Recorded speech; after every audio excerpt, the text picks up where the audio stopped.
Municipal ఎన్నికల పోరులో 24వ ward రాజకీయం ఆసక్తిగా మారింది.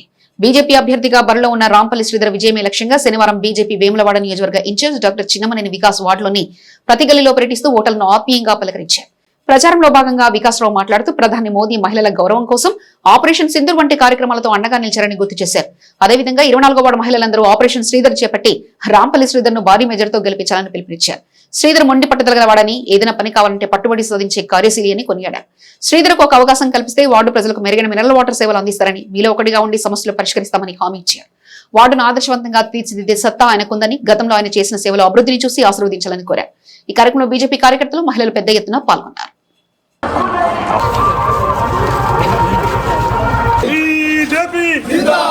बीजेपी जिंदाबाद, भारतीय जनता देशाనికి ఘనత, बीजेपी जिंदाबाद, बीजेपी जिंदाबाद, भारत माता की जय, माता की जय, बीजेपी जिंदाबाद, बीजेपी जिंदाबाद।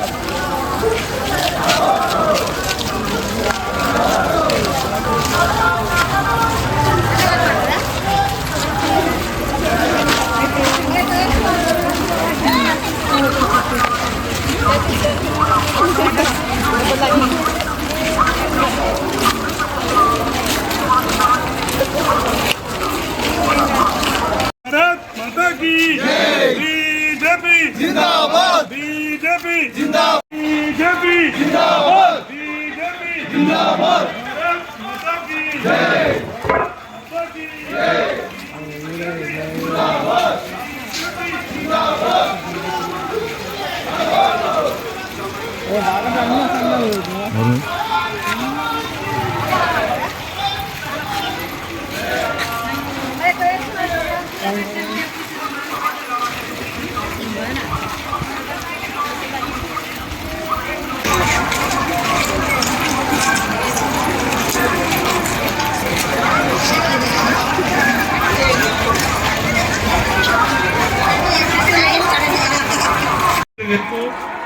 ఇప్పుడు రాంపల్లి శ్రీధర్ నేను మన 24వ వార్డు కౌన్సిలర్ బీజేపీ బలపరిచిన అభ్యర్థిగా ముందుకు వచ్చిన అమ్మ, నాకు సమయం తక్కువ ఉన్నప్పటికీ లాస్ట్ రోజు నామినేషన్ వేయడం జరిగింది. మీ అందరి ఆదరణతోటి ఈ కొద్ది రోజులలోనే మీ అందరి మనసులలో నేను స్థిరపడ్డా అనుకుంటున్నా. దయచేసి అమ్మ, ఒక్క అవకాశం, మీరు నాకు మీ కౌన్సిలర్గా అవకాశం ఇచ్చినట్టయితే నేను మీ ఇంటిలో ఒకరిలాగా సేవ చేసుకుంటా. నిన్న మా భార్య నేను కూడా మీ ఇంటింటికి తిరిగినప్పుడు మీరు ఆత్మీయంగా పలకరించిన సందర్భాలు చూసి మా వాళ్ళు ఇంటికి వచ్చినా కూడా చాలా ఆనందపడ్డారు. నేను సుభాష్ నగర్లో కూడా అట్లే అమ్మ, గతంలో 2 సార్లు వాళ్ళందరూ సేవలు చేసుకొని అక్కడ రిజర్వేషన్ ఏదైనా కానీ అనుకూలించక మీ దగ్గరికి వచ్చి నా భాగ్యం అనుకుంటున్నా.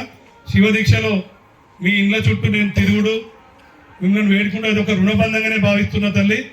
దయచేసి నాకు కమలం పువ్వు గుర్తు మీద ఓటు వేసి ఇదే ఆదరణ ఇంకొక 2 రోజులు కొనసాగించి మీ ఆత్మీయులలో ఒకరు రాగా నన్ను గెలిపించి మీ వెన్నంటి ఉంచుకుంటారని నేను మనస్ఫూర్తిగా భావిస్తూ, మరి ఈరోజు మనకు గౌరవనీయులు మన చెన్నంనేని విద్యాసాగరరావు గారి గవర్నర్, మనకు ఎంపీ గారు కూడా మాజీ మంత్రివర్యులు, వారి కుమారులు మొన్న మనకు బీజేపీ నుంచి ఎమ్మెల్యే కూడా నాలాగనే కొద్ది సమయం ఉన్నప్పటికీ సార్ మన అందరి మనసులలో సారు దీపా మేడం అంటే మహిళలలో అందరికి కూడా ఎంతో అది అవునా కాదా? దీపా మేడం అందరికి తెలుసా? సార్ తెలుసుగా అందరికీ ఎక్కువగా అదే అందరి మనసులలో స్థిరపడిపోయారు. ఖచ్చితంగా కూడా నెక్స్ట్ టైం వారే మనకు ఎమ్మెల్యేనా? ఖచ్చితంగా సాగర్జీ గారి తనయుడిగా వస్తుండు మన వికాస్ బాబు సార్. ఇప్పుడు వారు నా గురించి ఇక్కడ మరి కొద్ది సమయంలో ఎవరినైనా గెలిపిస్తారు సార్, మీరైనా దీప మేడం అయినా వాళ్ళకి కావాల్సింది దీప మేడం రావాలి, వాళ్ళకి చెప్పాలి.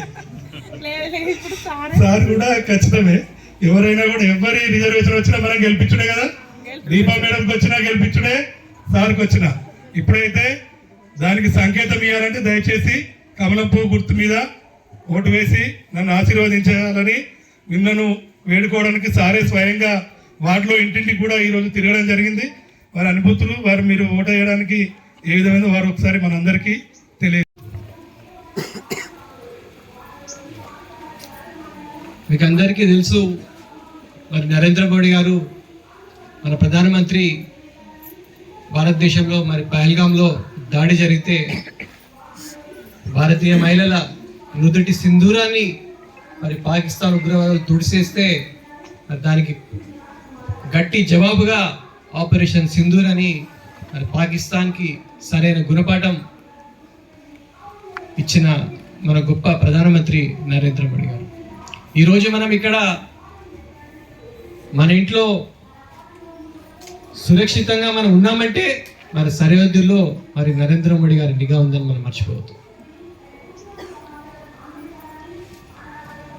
మీరు అనుకోవచ్చు మున్సిపల్ ఎలక్షన్లో మనం ఆపరేషన్ సింధూర్ గురించి ఎందుకు మాట్లాడాలి. మనకు ఫస్ట్ మనం బతుకుండాలి, దాని తర్వాత ఏదైనా మన దేశం సురక్షగా ఉండాలంటే మరి ఆపరేషన్ సింధూర్ ద్వారా నరేంద్ర మోడీ గారు ప్రపంచానికి తెలియజేసిన భారత్పై మీరు కన్నేస్తే ఉగ్రవాదులే కాదు పాకిస్తాన్ మే ఘర్ మే ఘుస్కే మారుగా అని మరి ప్రపంచాన్ని భారతదేశ గౌరవాన్ని కూడా నరేంద్ర మోడీ గారు ఈరోజు పెంచారు. మనం గుర్తుంచుకోవాలి. మరి అక్కడ నరేంద్ర మోడీ గారు ఆపరేషన్ సింధూర్ అంటే మరి మీ వాళ్ళలో ఆపరేషన్ శ్రీధర్ కావాలి. ఆపరేషన్ శ్రీధర్ అంటే భారీ మెజారిటీతో శ్రీధర్ని గెలిపించాలి. ఎందుకంటే చాలా మొండి మనిషి, ఖచ్చితంగా చేయాలనుకున్న పని ఎంబడబడి చేసే తత్వం ఉంది.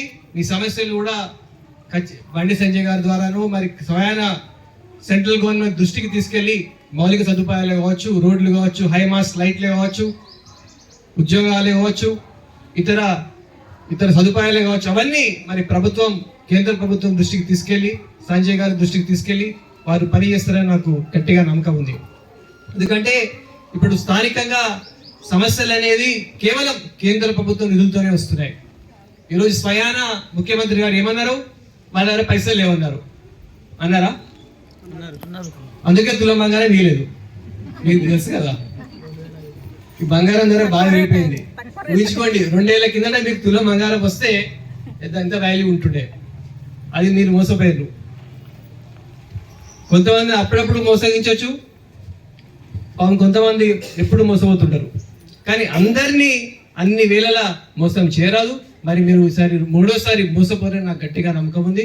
ఎప్పటి పార్టీ అయినా వాళ్ళ గురించి ఆలోచిస్తారు, అవినీతి గురించి పైసలు రావు. కానీ కేంద్రం నుంచి వస్తే ఇక్కడ వేరే ప్రభుత్వం ఉంటే అవినీతికి మొత్తం పైసలు పోతాయి. కమిషన్ల పార్టీ మతం పైన ఓట్లాడుతారు, క్యాస్ట్ కులం పైన ఓట్లాడుతారు.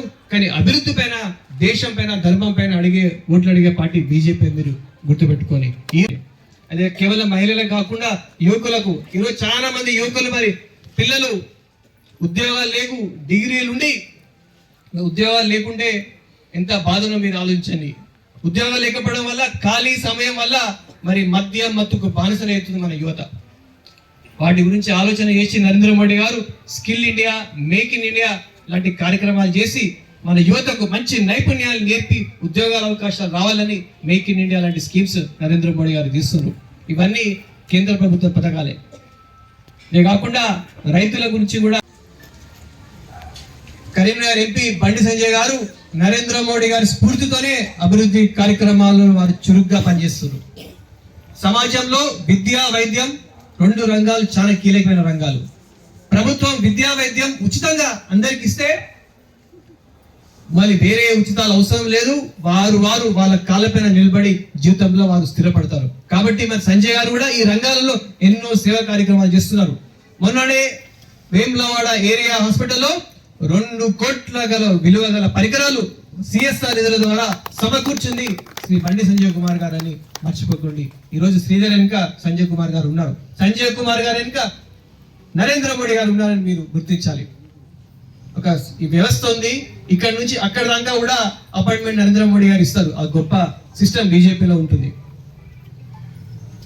సో మీరు ఇలా ఆలోచించి మీ లోకల్ ఇష్యూస్ అయినా, దేశం గురించి అయినా, మన సొసైటీ, మన కల్చర్ గురించి అయినా కేవలం బీజేపీతోనే సాధ్యం. ఈరోజు బండి సంజయ్ కుమార్ గారు మరి విద్యారంగంలో పేద పిల్లలకు 10th క్లాస్ స్టూడెంట్స్ కి కరీంనగర్ పార్లమెంట్ స్థాయిలో 20,000 సైకిళ్లు డొనేట్ చేయడం ఎంత గొప్పతనమో మీరు గుర్తు చేసుకోండి. కేవలం ఎంపీ లాట్సే కాదు, స్వయాన వేరే కార్పొరేట్స్ ద్వారా సిఎస్ఆర్ నిధుల ద్వారా వారు ఇవన్నీ రుసుము జమకూసి వారి పిల్లలకు సైకిల్ కూడా వారు అందజేసినారని మనం మర్చిపోతూ, ఇది కాకుండా వేములవాడలో బోర్బాయిలు ఎన్నో డొనేట్ చేసిండ్రు ఐపీ ల్యాడ్స్ ద్వారా, కమ్యూనిటీ హాల్సే కావచ్చు. సో వికసిత్ భారత్ లో మీ వాడు కూడా బాగా ఉండాలి, అభివృద్ధి కార్యక్రమాల్లో ముందుండి మరి వచ్చే ఎలక్షన్ లో మళ్ళీ మోసపోకున్నామా, కాంగ్రెస్ బీఆర్ఎస్ కుటుంబ పార్టీలకు ఓటు వేయకుండా కేవలం మన దేశం గురించి మన పిల్లల భవిష్యత్తు గురించి అవినీతి లేకుండా పరిపాలన సుపరిపాలన చేసే బీజేపీకి మీరు పెద్ద ఎత్తున ఓటేసి మరి శ్రీధర్ని గెలిపించి మరి మున్సిపాలిటీలో కూడా బీజేపీ పవర్కు రావాలి. అప్పుడు నరేంద్ర మోడీ గారి దృష్టికి వస్తుంది. మన టెంపుల్ ని కూడా రాజన్న ఆలయాన్ని ప్రసాద్ స్కీమ్ లో తీసుకొచ్చి కూడా అభివృద్ధి మనం చేయించవచ్చు. టౌన్ ని కూడా అమృత్ స్కీమ్ లో తీసుకొచ్చి అభివృద్ధి ఫలాలు మనం తీసుకురావచ్చు. ఇవన్నీ కేవలం మనం రిజల్ట్ వస్తేనే వస్తుంది అని మీరందరూ నరేంద్ర మోడీ గారి నినాదం మర్చిపోద్దు. వేరే పార్టీలో ఒక మతం అని కులం అని అందరినీ విభజిస్తుంది, కానీ నరేంద్ర మోడీ గారు మనందరం భారతీయులని సబ్కా సాత్ సబ్కా వికాస్ అని గొప్ప నినాదం ఇచ్చిన వ్యక్తి నరేంద్ర మోడీ గారిని మర్చిపోతూ అందరూ మరి కులాల గురించి మతాల గురించి ఆలోచించకుండా కేవలం దేశం ధర్మం డెవలప్మెంట్ గురించి ఆలోచించి శ్రీధర్ గారిని మరి కమలం పువ్వు గుర్తేసి భారీ మెజారిటీతో గెలిపించాలని మనస్ఫూర్తిగా కోరుకుంటూ అందరికీ నా హృదయపూర్వక నమస్కారాలు, ధన్యవాదాలు. మినరల్ వాటర్ ప్లాంట్ అవసరం ఉంది, వాళ్ళందరికీ కూడా నేను మాట ఇచ్చిన సార్ ఇంటింటికి నేను గెలిచినట్టయితే ప్రతి ఇంటికి కూడా మినరల్ వాటర్ నేనే పంపిస్తా అని చెప్పి మరి నా వెనకాల సార్ ఉన్నాడని ఇప్పటికీ వెమ్లవాడలో కూడా ఎన్నో ప్లాంట్లు ఇవ్వడం జరిగింది సార్. అదే ధైర్యంతో చెప్పిన ఇప్పుడు సార్ మనందరికి మాటిస్తారు. అలాగే నిజంగా చెప్తున్న సార్ ఇప్పటిదాకా మోడీ గారి గురించి సంజయన గురించి చెప్పిర్రు. సారును వాళ్ళు ఇక్కడ వెమ్లవాడలో వాళ్ళు తిరిగినప్పుడు అందరు కూడా వాళ్ళని పార్వత్ పరమేశ్వర్లు బోలా శంకర్ లెక్కనే చూసిర్రు. నిజంగా అదే విధంగా ఇప్పుడు 2 ఏళ్ళు అవుతున్నప్పటికీ మా వార్డులో కానీ ఎక్కడ కానీ నాకు తెలిసిన వాళ్ళు వేరే ఊర్లలో కూడా కొంతమంది స్వార్థం ఉంటుంది రాజకీయంగా, ఒక మన నియోజకవర్గమే అనుకుంటారు. నేను మొన్న వేరే మన నియోజకవర్గం కాదు సిద్దిపేటకి వెళ్ళి మా బంధువులు ఉండే సార్ ఇట్లా వస్తున్నారు అంటే కూడా 50% ఫీజులు తీసుకున్న వాళ్ళది పెద్ద హాస్పిటల్ అమ్మ కరీంనగర్లో మన ప్రతిమ హాస్పిటల్స్ పెద్ద హాస్పిటల్స్. మొన్న మా మనీష్ నా దగ్గర ఉంటాడు, మొన్న మనీష్ వాళ్ళ ఫ్రెండ్ వాళ్ళ అమ్మకు కూడా ఇబ్బంది అవుతుందంటే సార్ కొంచెం చూసి డబ్బులు తీసుకోరంటే వాళ్ళ పరిస్థితి తెలుసుకున్నాక అసలు డబ్బులే తీసుకోలేదు అంత పెద్ద వైద్యానికి కూడా. మరి అట్లా మనకు నా వెనకాల ఇంత బలమైన వికాస్ సార్ అలాగే సంజయ్ అన్న మన ప్రతాప రామకృష్ణ గారు వీళ్ళందరూ కూడా నాకు వెన్నంటి ఉండి మీ ముందుకు పంపించారమ్మా. దయచేసి ఇప్పుడు సార్ అది కూడా మాటిస్తాడు. మీ అందరికి అదొక డౌట్ ఉంది సార్, వాళ్ళకు వాటర్ ప్లాంట్ ఒకటి ఖచ్చితంగాని, అలాగే మా వాళ్ళకు అసలు ఈ హాస్పిటలైజేషన్ ఆపదలు రావద్దు, వస్తే మీరున్నారనే ధైర్యం ఒకసారి ఇవ్వాలని సార్. ఖచ్చితంగా సార్ వాటర్ ప్లాంట్ ఓకే కదా సార్, చేసి చూపెడుతుంది అంతే అమ్మా, అంతే పక్క అమ్మ. నన్ను దీవించుంది ఖచ్చితంగా. నేను అన్న ప్రతి మాట ఇప్పుడు సార్ చెప్పినట్టు సార్ ముందట కూడా మీకు మాటిస్తున్నా, నేను చెప్పే ప్రతి మాట కూడా నెరవేర్చుకుంటా అమ్మా. మీలో ఒక్క లెక్క కమలం పువ్వు గుర్తు మనది, ఓటర్ బ్యాలెట్ నెంబరు 4 అమ్మా. ఇప్పుడు ఇక కళ్ళపల్లి మాటలు ఎన్నో చెప్తారమ్మా, ఎందుకంటే మనం గెలిచే స్థాయికి వచ్చినాం అనేది వాళ్ళకి భయం పుచ్చుకుంది, మీకు తెలుసు అది మీ అందరి మనసులలో ఉన్న కాబట్టి ఏ సర్వేలో చూసినా ఇక్కడ బీజేపీకే వీళ్ళందరూ మద్దతు ఉన్నారు అనేది నిన్నటి నుంచి మారుమోగుతున్నాయి. ఇక వాళ్ళకు భయం ఇక స్టార్ట్ అయింది, లేనిపోని ముచ్చట్లన్నీ కూడా చెప్తారమ్మా. కానీ మీరు ఇదే ఊపును కొనసాగించి బ్యాలెట్ పై ఆ రాజన్న మీ అందరి వెనకాల వెన్నంటుండే, ఎందుకంటే అమ్మ శివదీక్షలో నేను మీ ఇంటి చుట్టూ తిరుగుతున్నా, మీరు అందరు అది ఎవరేం చేసినా చివరికైతే ఓటేస్తారని నేను భావిస్తున్నా అమ్మా.